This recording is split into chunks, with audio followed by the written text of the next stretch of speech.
I'm Erica Lukes here at the 2015 Mufon Symposium, and I'm sitting here with a person that has been very inspirational.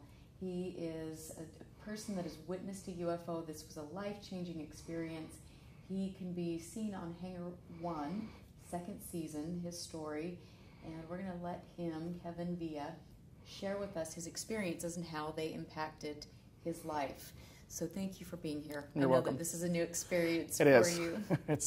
I'm used to being on the other side. Well, it's been a while, but I was on the other side of the camera for years. So. Well, we're happy that you're here, and I know it takes a lot for people to come forward. This is an incredibly frightening. It took me 23 years. Why did you wait so long? Because after I first saw the UFO, I was interrogated aboard the ship by two men, and they made it very uncomfortable, and I knew better than to say anything to them, just based on past experiences in the military where I was a combat photographer, and in that we did all kinds of other pictures, where I had taken pictures of people before they go into the brig because they were crazy, not because they saw a UFO, but because they saw something minor or said something happened. So I knew the military looked down on that stuff, so after I saw it, 2 days went by, and then these guys came in and interrogated me. They were real nice at first, but then they turned mean, and I just told them I didn't see anything. And when I got out of the military, I was retired. I got injured, so I was medically retired. I decided that I would tell my pastor and my wife and my mom. And the three of them actually had me 5150'd for 3 days. They actually said I was crazy. I had PTSD. I was having really bad nightmares, night sweats, tears, yelling, and then I tell them that I saw a UFO, and the next thing I know, my mom asks me to come up to her house the next day, and literally the sheriff's department is there, and she says, my son's gone crazy. And so I had to go to a mental institution and sit there for 3 days and convince the doctors that I wasn't crazy. And that was the last time I ever talked about it, up until 3 years ago when Mufon, who I'd filed a report with, got back a hold of me and wanted me to go on Hangar 1. I told them absolutely not. And they started off with kind of the low man on the totem pole, and it went up and up and up and up and up until Jan Harzan called me. And he put me at ease. He told me I could do it anonymously. So they sent me a tape recorder, and I told my story on tape. And then literally right before they were going to go and print the show for the TV show, I emailed Paul Vivilod, and told him he could use my name. Oh. So they redid the narration and used my name. That is so wonderful. I know it's hard, and we've had, the opportunity to talk over the weekend, and that's been wonderful. And I don't think people, especially all of you out there, if you've never had a personal sighting, this sort of thing impacts everything, and this is not something that people look forward to dealing with. It affects your life, it affects your mental health, it affects your physical health. And so for you to have to go through that, and I'm so sorry, but and for you to come forward is incredibly brave. The biggest impact of my life is I had a single mother raise me. My dad was not a good person, but my mom did a really good job, and she raised us through church. So who I knew when I was growing up were the church elders, the pastor. These were kind of my mentors. And then I go away to the military, and literally the whole church is writing me when I'm in Iraq fighting, giving me support, telling me that I'm an American hero, thanking me for my service. I would get, they'd send me 6 packs of soda in boxes to the aircraft carrier because we didn't have it when I was on the aircraft carrier. When I was with 3rd Armored Battalion, you couldn't get soda and stuff like that, but I would get care packages all the time from random people at our church. And then I get out, and I tell my pastor, I need to meet with you one-on-one. And basically, I get rebuked in his office. He tells me not to talk about it again. So I go to these elders that have sent me care packages and these other people's. And I'm like, I don't know what to do. My foundation of what you guys have taught me is shaken. I know you're telling me I didn't see what I saw, but let me tell you something. I saw it. You're not going to change that. You're not going to convince me it's different. And eventually, Phil, the pastor of the church, Gary, I don't want to say his last name, Gary, and 2 other elders called me in after a Sunday church. And I was out of the military, I was retired, I had another job, and asked me not to come back. So yeah, so I went from being a guy from Auburn, California at a small church that, really bought into this because I had a dad who was so bad that I either went down that road or I followed the church, and I followed the church. And then all of a sudden, I've done everything they asked, against the single mom, the whole thing. Joined the military. I'm the first one in my family with a college education. I went to college while I was in the military. I actually changed my minor to cosmology after I had my sighting, and finished at University of Washington. And so I had this life that it was going to be my life. You know, I was probably going to go to this church, be an elder, and they literally asked me not to come back anymore. So it was life-changing. Wow. I don't know why things like this shock me, because I know this happens, but it just really is to the point where we need to stop this from happening, and I'm sorry. No, you don't have to be sorry. The weird thing was it's like they were angry at me because I saw a UFO. You're either going to tell people what you saw and stick by your guns, or you're going to just say, okay, you're right, I never saw it. Or you're going to do what I did, and after they asked me to leave, I never mentioned it again for 23 more years. So. Well, thank you for doing it. It takes You're a welcome. brave person. Tell us about the sighting. I was a photographer on the U.S. Nimitz. I had only been on a couple ships for a week here and a week there. I was basically a combat photographer, so most of the stuff I did was on land. One of the things that I did, because I got put in a situation where I led a lot of men. There was 23 people at the main photo lab, and then the EH-38 room, which was all your top secret stuff, had another 8 guys. I had made E5 really fast in a rate that usually takes 7 to 9 years. I made it in 3. And so when I got aboard the Nimitz, I was always a guy that was being told what to do, went on assignment, went here and there. I walk into the photo lab and I'm made in charge of all these people.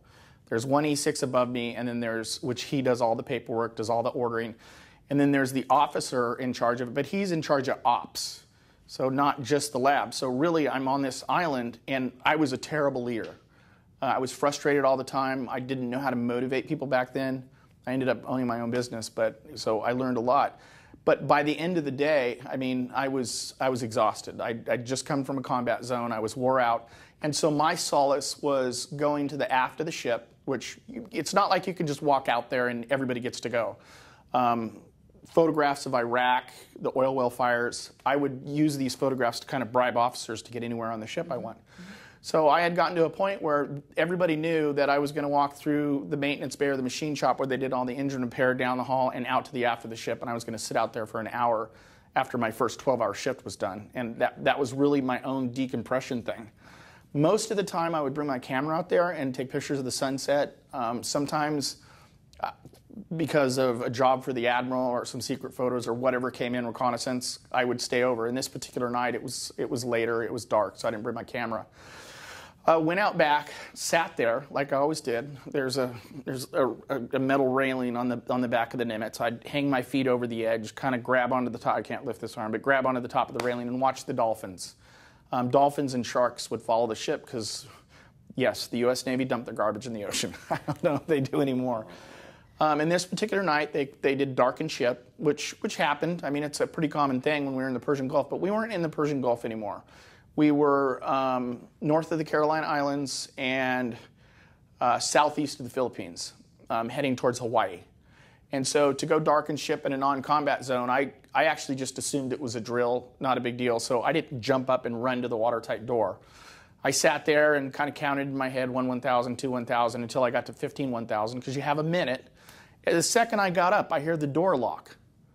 And I'm like, wait a minute. And you can't hear all the same announcements outside that you can hear inside.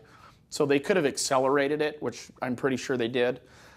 So I got locked outside. So I went back, put my legs over. It was kind of, some days you can't see your hand in front of your face. But this was a bright day. It wasn't overcast.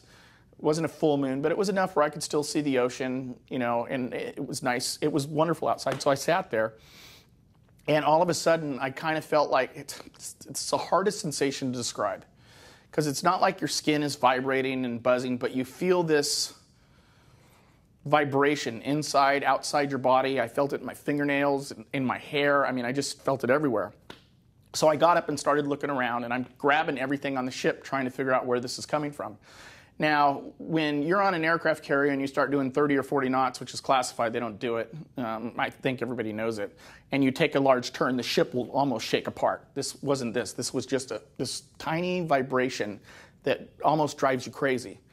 And so I'm touching everything on the ship, and I walk over to the starboard side, which is the right side of the ship, and I just kind of look around. There's a kind of a metal gangplank that runs down the side of the ship. And I look over that way, and there's a UFO just finishing coming out of the water. And it goes about 40 feet above the water and just sits there. And this was not, and all I had ever heard about at this time in my life was flying saucers, round flying saucers, and these little orb things that every once in a while I saw on a special. I pretty much thought anybody who said they saw a UFO was crazy, because I grew up in a church and they said aliens don't exist, and that was, you know, part of, I don't know where they got that, because I've gone back to the Bible and tried to find it. So there's this, it wasn't round, it wasn't an orb, it was, what I saw was square. I mean, the ship itself, I'm pretty sure was a triangle, but I couldn't see the whole thing. But the side I saw was 40 to 50 yards high, larger than the Nimitz long. This is what I saw. It was about 300 yards to maybe a mile off the starboard side of the Nimitz up front. Part of it was obstructed by the tower of the Nimitz. And everybody I've talked to, they're like, well, expand on it. Tell me more. I can't tell you more. I stared at it for a half an hour. I mean, every sensation I ever had in my life went away. I just stared at it. I mean, what do you do when you see a block floating in the ocean? And underneath it, there was the ocean was lit up, but there were not. It wasn't like there was these round light spots on it. It just was illuminated. I just stared at it. I don't know what else to say. Everybody, last night I got inundated by all these people thanking me for telling my story, and I'm like, my story's not a big deal. I stared at something for half an hour. I mean, it's a big deal, but it's not like I can't expand on it. You know, I didn't see little windows with little green men looking out. It was solid. There were kind of pronounced lines down the ship. I do remember that. And the only reason I know it was a half hour because I actually referred back to the logbooks. I actually looked at the logbooks for the ship, and then when I went up to the tower a couple days later, I wanted to see who was in flight ops and found out that it was just the admiral, the captain, and the flight boss. But they were up there, which is 360 degrees glass, so they saw it. I'm now convinced they knew it was there. But I just stared at it, and going back at it, I realized I stared at it for half an hour. It only took me about 5 minutes after this buzzing started to get up and look around and see it. We were actually on darkened ship for 41 minutes. And, of course, after it left, there was about another 5 minutes before they unlocked the watertight door, and I went in. But I just stared at it. I mean, I was thinking something, but it's not like I have a racy mind. You know, I'm thinking about what are my kids doing? There's always 50 thoughts in my head. I have this job to do. That. My mind was blank. I mean, it was just totally blank. I was just sitting there looking at this thing floating above the Pacific Ocean off the starboard side of the most powerful, second most powerful, the Abraham at the time, just floating there. We weren't doing anything. Jets weren't being scrambled. We were just sitting there. The ship had almost stopped to a crawl. We were just sitting in the middle of the Pacific Ocean with this thing floating off the starboard side that was as big as us or larger. And I know I've said it. That's all I could do was look at it. And then towards the end, it kind of moved slightly, kind of almost like a turn, which is when I saw that there was an angle. And I want to say that it went up and disappeared because I think I saw it start to go up, but it was so fast that when I kind of noticed that upward motion, I looked up. And I'm a guy that's taken pictures of the SR-71 disappearing over the horizon. I did infrared imaging of it. I did spectral analysis, all this thing of this jet when it took off. That's a fast plane. You know, they say it goes Mach 3. It goes much faster. You can watch it go over the horizon like this. I couldn't watch this thing disappear. It was that fast. It was just there and gone. And the thing I remember the most is after looking up, I looked down at the water expecting this huge wake, you know, coming back at the Nimitz from whatever power, nothing. It was, the waves were doing, it was like nothing. There was no force down in the ocean, nothing displaced. The only time I ever saw water dripping was I saw it just as it finished cresting the water. But when it took off, nothing. It didn't affect the ocean at all, which was mind-boggling to me. So you said that your mind was blank, but were there, I mean, I would be terrified. I actually, after it left, I had a few minutes before they did the all clear. I walked to the watertight door, I leaned up against the wall, and I slumped down, and I'm pretty sure I started crying. And I do remember at that moment thinking that everything I'd ever been taught was a lie. I felt betrayed. I felt betrayed by men who had raised me, who taught me a certain way. I just felt betrayed. I felt betrayed by everybody, by the government, by everybody. And then I got up and composed myself, and I went back in and went to sleep for a couple hours until I got called for some reconnaissance film, and I went down and I helped them with it. And then a day later, I got interviewed by, I'm pretty sure Naval Investigative Services, I don't know, 2 guys in clothes. We're in the middle of the Pacific Ocean. We have a beer day where everybody gets a beer. I got a beer that day. They asked me while they're interviewing me, hey, how'd you get locked outside? You're not in trouble. We just wanted to go over some questions because, you know, anytime anybody gets locked outside, we want to know why. You want a beer? Oh, yeah, I want a beer on the middle of the Pacific Ocean. So, but then about an hour later, it turned really angry because I told them that basically I just sat on the railing with my feet over the edge and watched for dolphins on the back. I didn't get up. I didn't move. Then they did the all clear, and I went back inside. I knew enough at that point in my life. I was old enough. My career had progressed long enough. I actually had just applied to get in an officer program. I wanted to fly EH-38 or EH-60 helicopters. If you say something like what I saw, that you're not in the military anymore. Absolutely. And if you are in the military, and you know the funny thing is I was a 4.0 sailor all the way up to that point. I haven't told anybody this, but I got 4.0 marks. I got to take pictures of Dick Cheney. I took pictures of the first president when he threw up because of the sushi. I was there. Yeah, I followed Bush around when he came to Japan for the United States Navy. Yes. I had a top secret security clearance. I was in Iraq. I did combat photography. I took pictures of things in Iraq that are still classified. I've done classified stuff that's debriefed. I mean, I've done a lot of stuff, and you just know certain things you don't talk about. But because of my career, and I have 18 letters of accommodation from admirals from the United States Navy, that's why I made rank so fast. My evals after I got locked outside were 3-4. There's 4.0, which is you're going to always make rank. There's 3.8, which yeah, you might make rank. There's 3.6, you got a problem, and 3.4 is basically this guy, we don't want him around. I got medically retired 5 or 6 months after that, and then I still spent 2 years in the military for rehab I got hurt in Iraq. But yeah, I was in shock when I got my eval 3.4. I tried to justify it to myself. Well, it was the first time I've led 40 men. Really, they're not men; they're kids. But a lot of the E4s were actually older than me because I was in a slow rank. It's a small community. And so I tried to justify it like that, but I remember talking to the officer in charge of ops and saying, did I really do this bad of job? And he said, we didn't do your eval. Your eval was done above me, and we think you did a great job. You're being medically retired anyway. I had actually been reassigned to the Bremerton Naval Hospital, but when I got my eval, I went back on the ship to talk to him and say, I don't understand this. So. I am sorry. That breaks my heart. It broke my heart too, actually. I know. This is so unfortunate on so many levels. You just see this life-changing, awe-inspiring, terrifying thing, and then you have to go through all of that. And Well, again, after being left from my church, I acted like it didn't exist for years and years and years until Mufon got back a hold of me and asked me to do the show.